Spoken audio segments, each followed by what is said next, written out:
pagi Bapak Ibu serta kakak-kakak semua yang sudah bergabung. Senang sekali mendapat kesempatan dari Sabda untuk bisa sharing tentang pelayanan kami khususnya selama 1 tahun pandemi. Izinkan saya untuk share screen. Ya, Bapak Ibu serta kakak-kakak yang dikasihi oleh Tuhan, seperti yang tadi disampaikan oleh Kak Santi bahwa 1 tahun pelayanan di masa pandemi untuk para pegiat anak itu bukan sesuatu yang mudah. Tetapi ini kira-kira perjalanan yang saya sendiri mengalami bersama dengan teman-teman ya. Tahap demi tahap merespon pandemi dalam konteks pelayanan anak itu yang pertama berat dan kewalahan. Jadi merasa gagap, kaget begitu ya. Karena sebelumnya ada di zona nyaman, kami melayani dengan cara-cara yang seperti biasanya ya, apalagi dari pengalaman saya bersama suami di Jakarta, di Jabodetabek itu justru kalau melayani di sekolah atau gereja pesannya adalah, "Kak, nanti tolong menggunakan alat peraga ya," karena kalau menggunakan PowerPoint, video, dan lain sebagainya, anak-anak sudah biasa di sekolah atau di gereja.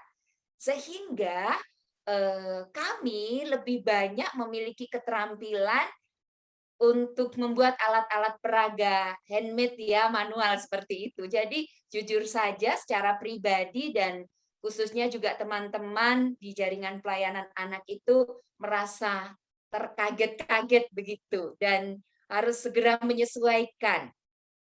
Jadi awal-awal terutama di 3 bulan pertama kami melayani secara online itu dengan apa adanya, dengan segala ketidakmampuan kami lah ya, karena memang yang punya latar belakang IT kalau di jaringan pelayanan anak itu masih beberapa saja. Meskipun ada, misalnya saya ambil contoh Bapak Igria Siswanto, beliau adalah pengurus di jaringan pelayanan anak yang fokusnya memang di bidang IT, sehingga beliau sudah memiliki banyak perlengkapan ketika harus berpindah haluan model pelayanannya seperti itu ya. Kemudian dalam perjalanan berikutnya tentu kita semuanya terutama teman-teman yang ada di lingkup jaringan pelayanan anak sudah mulai bisa menyesuaikan diri dan berusaha meningkatkan kapabilitasnya ya. Dan akhirnya yang kami lihat 1 tahun ini semakin kreatif dan produktif. Nah, Bapak Ibu yang dikasih oleh Tuhan, saya menggarisbawahi ya, tantangan yang paling utama yang kami hadapi itu adalah literasi digital. Jadi ini menjadi pokok atau fokus yang saya garis bawahi, apalagi mungkin dari sisi saya sebagai perempuan ya, kalau untuk belajar literasi digital itu sesuatu yang berat. Saya coba tanya kepada rekan-rekan pelayan yang lainnya, apalagi guru-guru sekolah minggu itu kan sebagian besar adalah perempuan. Kalau mungkin diminta untuk publikasi, acara, promosi, acara itu aduh mahir deh. Jangan diragukan kalau perempuan ya. Tapi kalau IT ini menjadi tantangan tersendiri begitu. Sehingga ini menjadi literasi digital ini menjadi satu kewajiban yang akhirnya harus kami miliki di masa pandemi ini. Langkah-langkah apa saja, upaya apa saja yang kami lakukan untuk meningkatkan kapabilitas? Ya pertama, belajar melalui webinar Lokakarya Digital. Maka dari jaringan pelayanan anak bersama dengan mitra untuk konten-konten yang kami berikan kepada guru-guru sekolah minggu adalah lebih banyak ke arah literasi digital. Seperti misalnya kami berapa kali meminta Kak Wawan untuk melatih bagaimana guru-guru sekolah minggu bisa membuat animasi. Dan akhirnya saya sendiri juga ketika belajar dari yang tidak bisa, dari yang buta sama sekali tentang animasi, akhirnya bisa membuat sendiri. Bukan hanya saya, tetapi juga anak-anak saya yang masih kecil ya, dengan belajar dari Kak Wawan akhirnya bisa. Dan saya sangat senang teman-teman yang mengikuti Lokakarya ini pun kemudian mereka juga menghasilkan karya-karya yang semakin memperkaya materi-materi dalam ibadah di sekolah minggu. Termasuk juga ada Kak Medi di sini ya. Terima kasih Kak Medi sudah hadir. Kak Medi ini sangat kreatif dengan segala konten-kontennya, sehingga ketika teman-teman pegiat anak guru sekolah minggu belajar, akhirnya bisa menggunakan Snapcam dengan kreatif, membuat video-video yang tidak itu terus, yang bisa membuat anak-anak kembali semangat mengikuti ibadah ataupun kegiatan-kegiatan di sekolah minggu. Lalu juga tentunya belajar dari media sosial, apakah sharing dari Facebook misalnya, atau YouTube, atau Instagram, dan itu sangat memperkaya. Kemudian juga pengalaman dari orang lain. Ini saya punya pengalaman khusus, Bapak, Ibu, dan kakak-kakak. Ketika anak-anak kami memang kami izinkan untuk menggunakan gadget dengan pendampingan kami, lalu konten-kontennya tentu kami lihat mana-mana yang boleh. Nah, rupanya anak-anak itu kan biasanya lebih cepat ya untuk berselancar dan beradaptasi dengan IT begitu. Jadi saya justru menemukan animasi-animasi yang baru juga dari anak-anak kami begitu. Selain memang kami mengajak anak-anak kami untuk terlibat dalam pelayanan, ayo bikin cerita yang bisa menjadi berkat bagi teman-teman, bagi kakak-kakak guru sekolah minggu. Nah, jadi saya banyak belajar juga selain dari Kak Wawan, dari Kak Medi, dari ada Kak Kelvin dan kakak-kakak yang lain, termasuk mengikuti kegiatan-kegiatan Sabda yang luar biasa ya, terutama yang waktu itu diadakan terus setiap hari ya Kak ya, dari hari Senin sampai Jumat itu ada banyak pelajaran yang saya dapatkan.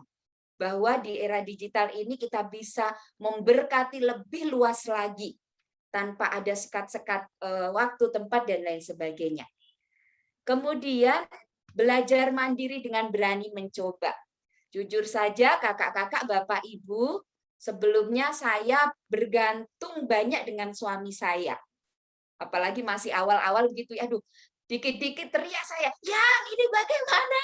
Kok tidak ada suaranya? Ya, nggak muncul." Begitu ya. Tapi karena tuntutan mau tidak mau saya harus belajar. Sehingga ketika misalnya suami saya tidak ada di rumah, saya bisa mengatasi. Kalau sebelumnya, terutama 3 bulan pertama, kalau misalnya saya mau ada pelayanan begitu ya, saya tahan suami saya, jangan pergi dulu, tunggu kalau saya sudah selesai begitu ya. Tetapi dengan adanya pandemi ini mendorong saya untuk berani mencoba sesuatu yang baru. Nah, kakak-kakak serta Bapak Ibu yang dikasihi oleh Tuhan, jadi pada akhirnya saya melihat bahwa pandemi ini mendatangkan berkat khusus bagi para pegiat anak. Yang pertama adalah membawa pengetahuan dan pengalaman baru. Kalau tidak ada pandemi, mungkin ya kita tetap nyaman ya dengan cara-cara kita yang lama, tidak ada pengetahuan baru, tidak ada keterampilan baru, ada pun mungkin lambat jalannya. Tapi pandemi ini mempercepat. Kemudian juga semakin kreatif dan produktif dalam berkarya. Tentu saja ya, saya ambil contoh, misalnya lagu-lagu saya, kalau dulu mungkin hanya saya buat videonya apa adanya, tapi ketika masa pandemi jadi ngulik ya, bagaimana backgroundnya supaya makin bagus, supaya makin menarik untuk anak-anak. Lalu selain gerakan yang saya buat sendiri, bisa nggak dibuat dalam bentuk animasi dan lain sebagainya. Kemudian ruang lingkup pelayanan juga semakin luas. Karena apa? Melalui pandemi ini, daerah-daerah yang sebelumnya belum bisa kami jangkau, akhirnya juga bisa bertemu dengan teman-teman dari berbagai daerah, meskipun secara virtual. Dan melaluinya juga kita bisa bekerja sama bersinergi dengan banyak pegiat anak. Kak Wawan, Kak Medi, Sabda, teman-teman dari lembaga-lembaga lain, dari sinode-sinode lain yang sebelumnya belum ada kerjasama. Dengan adanya pandemi, ruang pelayanan semakin terbuka luas. Nah, oleh Tuhan, ya, ini adalah slide saya yang terakhir yang menyampaikan tentang hambatannya ya. Hambatannya yang saya lihat ada juga kakak-kakak atau para pegiat anak yang tidak mau upgrade ya. Jadi ya sudahlah pasrah sehingga akhirnya tidak bisa berkembang. Pelayanannya bergantung dengan nanti kalau misalnya karena saya juga mendukung di Pokja Anak PGI, nanti nunggu dari PGI misalnya seperti itu. Nanti nunggu kalau Kak Wawan atau Kak Medi sharing tentang cerita-ceritanya, sehingga akhirnya tidak ada kemajuan. Kemudian sarana prasarana, sangat memahami keberadaan teman-teman dan anak-anak yang ada di daerah. Kalau misalnya ada kegiatan, seringkali terhambat dengan sinyal yang tidak mendukung. Ya, dan ini menjadi kendala tersendiri. Kemudian juga dukungan secara komunal itu misalnya gereja atau pimpinan-pimpinan yang kurang mendukung. Jadi kalau misalnya perlu kuota, dihitung-hitung, ini nanti pengeluaran kita makin besar loh, sedangkan selama pandemi kan persembahan yang masuk hanya sedikit dan lain sebagainya ya.